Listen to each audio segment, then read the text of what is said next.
Olá, tudo bem? Esse é mais um estudo da série Cristo de Alfa Ômega e hoje nós vamos falar principalmente sobre Noé e a lição que ele nos traz até mesmo para os dias de hoje. E bom, após serem expulsos do Jardim do Éden, Adão e Eva eles tiveram filhos e filhas, dentre eles Caim e Abel. Outra coisa foi que Deus instituiu o sacrifício, como a gente viu na última lição, o inocente no lugar do culpado. Isso era uma forma deles mostrarem que criam que para frente viria um Salvador, que tomaria o lugar deles e para perdoar os seus pecados. E para nós continuarmos essa história, nós vamos lá para Gênesis, capítulo 4, vamos ler dos versos 3 até os 5. Aconteceu que ao fim de um certo tempo, Caim trouxe do fruto da terra uma oferta ao Senhor. Abel, por sua vez, trouxe das primícias do seu rebanho e da gordura deste. O Senhor se agradou de Abel e de sua oferta, mas de Caim e de sua oferta não se agradou. Caim ficou muito irritado e fechou a cara. Deus não rejeitou a Caim porque a sua oferta era ruim, mas porque não foi como a forma que Deus instruiu a fazer. Deus não aceita que a gente faça as coisas do nosso jeito. Para agradá-lo, nós temos que seguir o que ele nos ensinou. Após isso, Caim ficou tão irado que levou seu irmão para um campo e o assassinou. Foi o primeiro homicídio da história. Depois disso, Deus encontrou Caim, o castigou, e depois disso ainda Caim tomou o casamento uma de suas irmãs. Ele casou com uma irmã? Sim, naquela época só tinha irmã para casar, né? Mais para frente Deus vai proibir esse tipo de atitude. Mas naquela época, como não havia outras opções, eles casavam entre irmãos. E como a genética era perfeita, então não havia problema de má formação dos fetos. E depois disso passaram-se várias gerações, mais ou menos 1600 anos. E nós chegamos então à história de Noé. E como o mundo inteiro entrou em total desacordo com o que Deus havia pedido, menos esta família, que persistiu crendo em Deus e no Salvador que viria.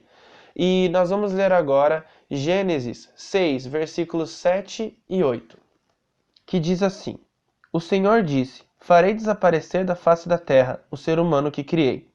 Destruirei não apenas as pessoas, mas também os animais, os seres que rastejam e as aves do céu, porque estou triste por havê-los feitos. Porém Noé encontrou favor aos olhos do Senhor. E o 9 diz assim: São estas as gerações de Noé.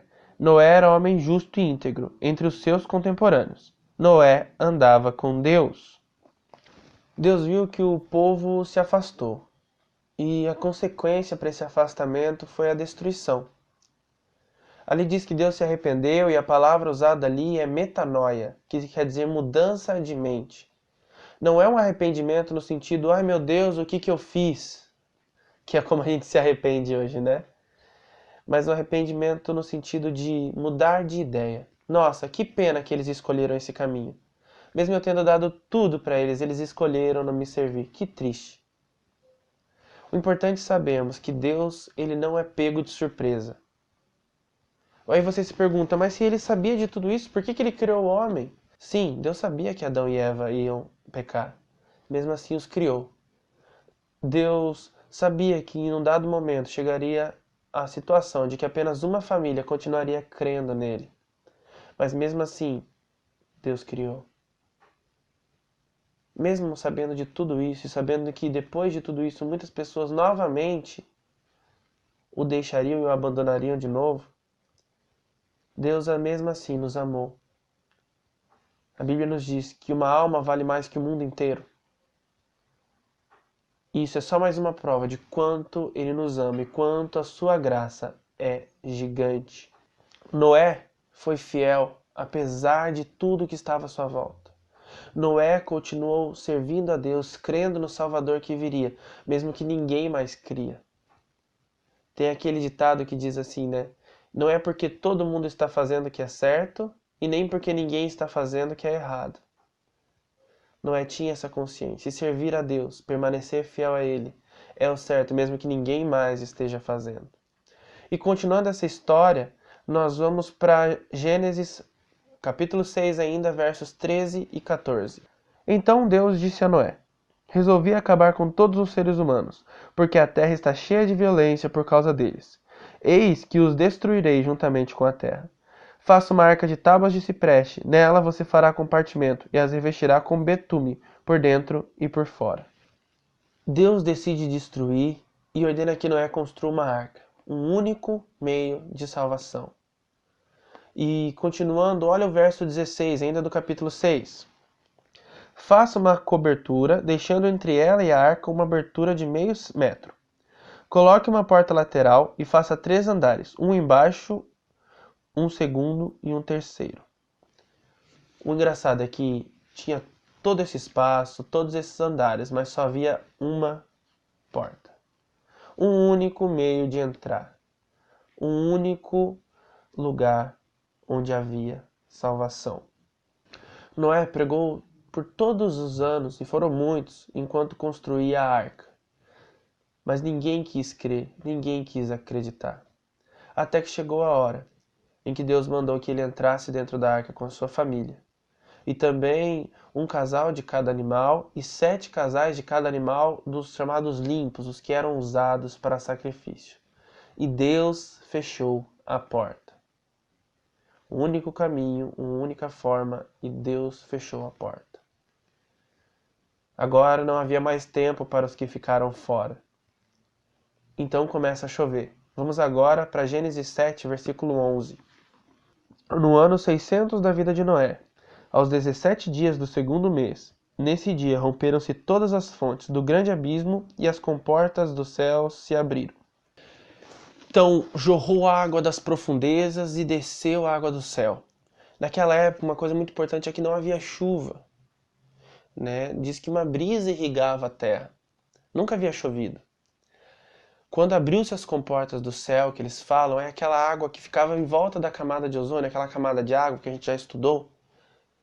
Ela desceu, por isso nós não temos mais aquela camada hoje de água lá em cima.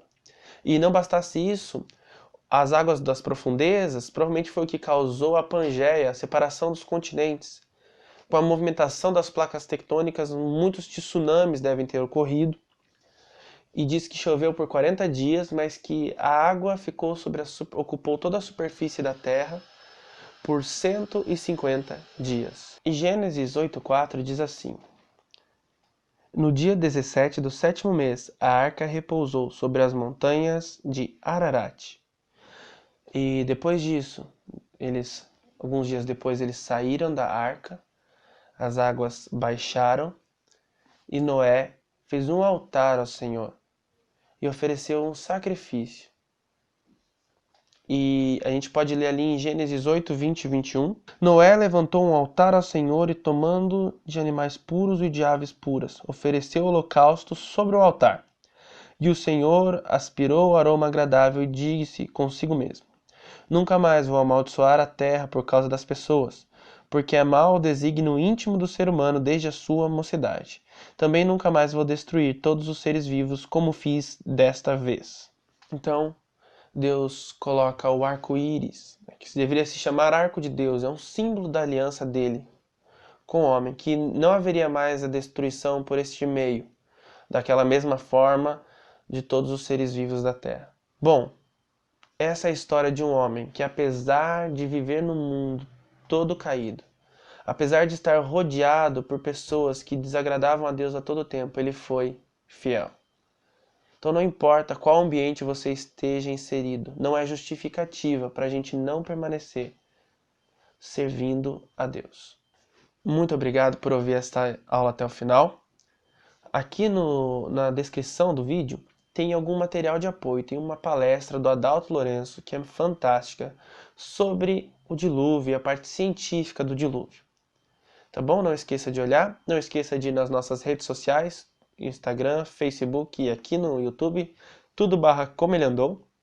Se você ainda não é inscrito do canal, por favor, se inscreva e eu aguardo vocês semana que vem para continuarmos estudando esse livro maravilhoso.